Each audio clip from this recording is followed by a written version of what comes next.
Have you ever went to work and you greet everyone, you do your job as expected, you do your best to be neutral and avoid ruffling feathers, then you see that person in the office giving you the side eye.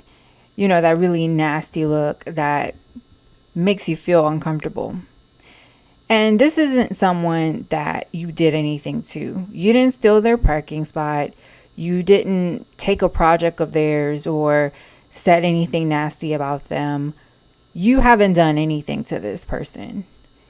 And this may be someone that you're getting this nasty look from on your first day at work. But you go about your day. You avoid them as much as possible because you're trying to avoid conflict. This is your workspace. You're not outside. You're not in the streets. Now, after some time, few days, few weeks, maybe you start getting some complaints from your supervisor. It seems like your supervisor is picking at you and you don't know why. And then you notice that people seem to be distancing themselves from you. Maybe they seem very cold or short with you. You eventually find out that the person who is giving you the side eye, they're trying to get everyone to hate you while simultaneously trying to get you fired at the same time. And all you can do is ask, why? Why are they bent on destroying my life? What did I do to them? There's, nothing I could think of that I could have possibly have done that could even been considered something bad or wrong or anything to take offense of. And you may have one or two coworkers that you talk to that were able to let you know, give you the heads up that, hey, this person's doing this to you. And you may ask them why. And you may talk to your friends and family and ask them, why is this person doing this to you? And you know what the answer is? They're probably jealous. Jealous of what? Well, generally jealous would indicate you were taking something from them. A job, a partner, something. This person may have been in the same type of position you are. You're not any higher than them. They're not any higher than you. There's nothing coming up that you could take. There's nothing of theirs that you could take from them. So, yeah, jealous, no, it's not jealousy. But what if it's envy? What if they hate the fact that you have been able to not only get along with everyone in the workplace, something that they seem to struggle with, but you also get praise from your supervisor as well? What if they're like Cain, who couldn't stand that you had the audacity to give your best and get kudos for it? Like, who do you think you are? That's envy. Pure, unadulterated, corrosive envy. Envy is when you possess something others want, and it could be as much as getting praise. I remember watching a video where a man said Cain killed 25% of the population. He didn't ask what he could do better to get God's favor. He said, how dare he, and took his brother out. Then when asked by the all-knowing where his brother was, he said, am I my brother's keeper? He didn't even try to hide his disdain. The video was entertaining while being enlightening, and I learned how insidious envy was. And I'm not a religious person, but I do remember Proverbs chapter 14, verse 30, where they said, envy will rot you to the bone. That term has stuck in my head because I see it happen time and time again. Envy is the most destructive sin, and no one can convince me otherwise. And it doesn't matter if you believe in sin or not. Envy is destructive. I've seen friends become foes because the guy they liked had a crush on me. It didn't even matter that I had no idea the man liked me. They'd know in secret and spread lies so that the guy would never approach me. And it always hurt when I am harmed by these friends that are supposed to be my friends, and they sabotage me. And in these instances, it always shocked me because this wasn't something that was in my control. Someone liked me, someone that they liked, and I didn't even know the person liked me. And they said, oof, he came to me to get advice to be with her. I'm going to try and ruin her reputation. I'm going to make things up. I'm going to lie. I'm going to bury her because how dare he like her? That's what they did. This kind of sabotage isn't new. It's woven into our oldest stories. Take, for instance, the Italian tale Verde Prato.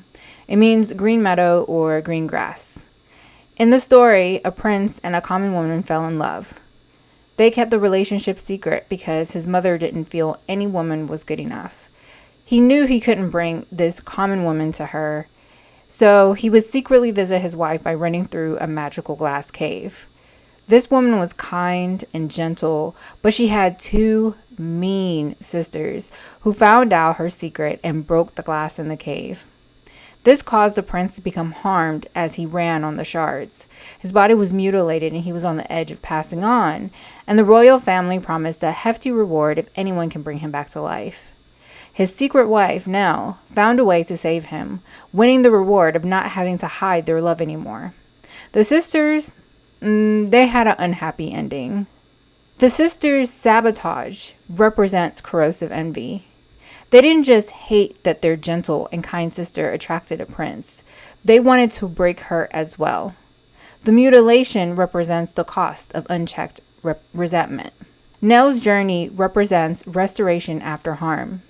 The sister's demise represents the consequences of trying to ruin a sacred connection.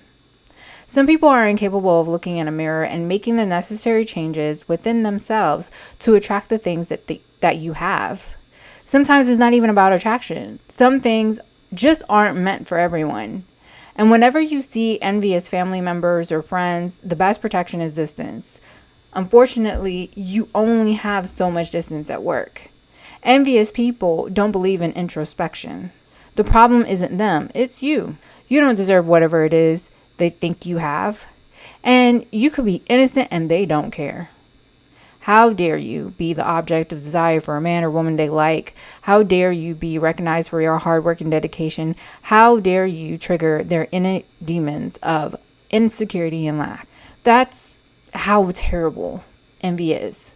Envy is not dangerous because someone wants what you have. It is dangerous because they would rather destroy you than build themselves.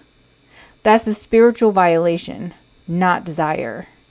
Envy doesn't just hurt others, it erodes the envier's purpose, identity, and discipline. The envier is supposed to reflect, learn, and grow. By allowing it to grow into resentment, it turns effort into bitterness. That's spiritual decay and someone overcome by their shadow instead of conquering it. Envy can wound you, isolate you, and sabotage your path, but it does not get to define your worth. The damage others attempt does not become your identity unless you accept it. That's spiritual resilience. Envy forces the envied person into spiritual compression, meaning you shrink, silence yourself, dim your visibility because you're trying to survive. That shrinkage is spiritual damage. You're supposed to step into your power, not run from it. Sometimes you're a target because you're shining bright, not by choice, but because you refuse to fail. Not everyone will celebrate your perseverance, growth, wins, or excellence. And it's wild to me that someone would feel threatened that you kept going. I can attest that being nice, shrinking, or trying to uplift others won't erase the resentment an envious person feels. Only they can fix themselves. You can't manipulate them into seeing you differently. You're triggering something in them they have to acknowledge. Furthermore, we can all acknowledge that destroying others due to envy is dangerous, but another danger is the envied is pressured to abandon their own light. They lose themselves. I have dealt with envious people. It is difficult and heartbreaking to walk away from a friend you learned was envious and sabotaging you behind your back. However, it is so much easier to walk away from a friend than to work with an envious coworker. You can't just walk away, and the boss isn't trying to hear your complaints. It doesn't help if the boss is the envious one either. The best way to handle envy in the workplace is to keep distance with the envier. Be civil and kind, but observant. Don't measure your worth by their hostility, and protect your boundaries. You cannot force another person to self-reflect, do shadow work, or acknowledge how envy isn't just destroying you, but destroying them. Sometimes you are put in a place as the mirror that people need to look in, and that's difficult. You rise and you fall over and over and over again. You ask yourself, what could you do differently? How did you show up? Why can't you blend in? You can't because you're the sun and you have to shine. Your brilliance is meant to shine regardless of external negativity. Hiding your light only extinguishes the light inside of you. It doesn't stop their behavior. Ultimately, they just need to get some sunglasses. And if you're still here with me, put in the comments what envy almost made you believe about yourself that wasn't true.